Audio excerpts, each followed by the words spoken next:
dans cette deuxième vidéo de la mini-série web dédiée à comment accompagner de façon sereine et efficiente le psychotraumatisme. Je me présente, je suis Enguerrand de Christène, je suis psychopraticien depuis 2008 et fondateur de la méthode DCEMO pour désensibilisation des charges émotionnelles et formateur depuis 2012. Ici, je vais te parler de la première clé, sans doute la plus importante à mon sens, associée au psychotraumatisme et à sa prise en charge. Si tu souhaites, je t'invite tout de suite à cliquer ici en dessous pour venir identifier, tester tes propres connaissances et compétences dans la gestion du psychotraumatisme. Donc cette première clé, c'est que la première des choses, la première clé, c'est que le trauma, c'est la solitude. Autrement dit, le trauma vient de la solitude, naît de la solitude, et que le trauma génère, crée de la solitude. Si je prends l'exemple de ce petit enfant qui fait ses courses dans un grand supermarché avec ses parents et qui d'un coup se perd, il se trouve seul, son niveau d'anxiété, de cortisol, etc. va monter et soit ses parents viennent vers lui et le réconfortent, prennent soin de lui, auquel cas son niveau de stress va pouvoir se montrer puis s'apaiser et il n'y aura aucune trace de trauma dans son histoire, soit ses parents vont le retrouver de façon réprimandante, de façon dure, et là l'enfant va rester seul avec son émotion, ne va pas être pris en compte dans sa peur et dans son angoisse, et de fait, cela va générer un psychotraumatisme qui va le poursuivre toute sa vie durant.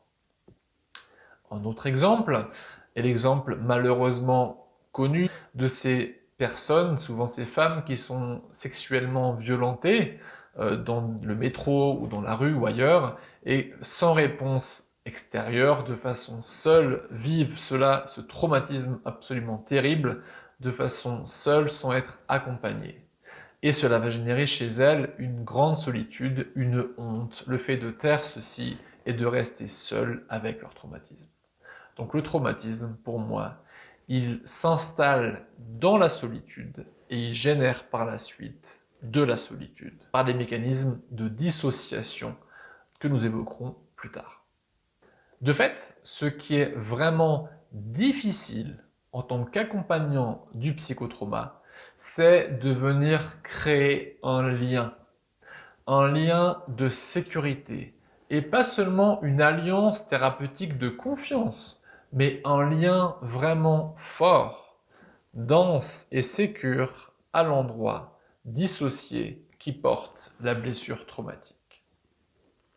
Et nous verrons cela en formation, DCEMO notamment, j'évoque beaucoup cette notion de dissociation et de lien, et surtout de venir monitorer l'évolution du lien, car j'ai remarqué dans ma pratique clinique de thérapeute et de formateur que ce qui compte avant toute chose, ce qui est vraiment utile, c'est de venir monitorer, de venir voir les changements, les évolutions du lien et de la sécurité du lien. Et à cet endroit-là, on peut voir des choses vraiment très intéressantes et ajuster, comprendre les mécanismes de défense de la personne et pouvoir y répondre de façon appropriée. Tout cela, je l'évoque dans la formation DCEMO dès le premier module, dans les premières journées, vous allez comprendre ce qu'est un lien sécure en profondeur qui n'est pas celui qu'on entend souvent par l'alliance thérapeutique, le lien de confiance entre le thérapeute ou sophrologue et la personne qui l'accompagne.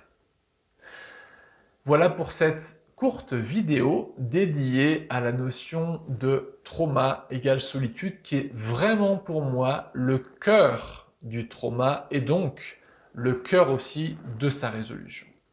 Je vous dis à très bientôt dans une troisième vidéo qui portera sur les techniques de mouvement oculaire en 3 ou 4 ou plus lettres, comme dans l'EMDR par exemple. Et je vous dis à très bientôt. N'hésitez pas, si vous le souhaitez, à venir tester par le lien ici en bas vos propres connaissances et compétences dans la prise en charge et l'accompagnement des émotions fortes et du psychotraumatisme. Je vous dis à très bientôt. Au revoir.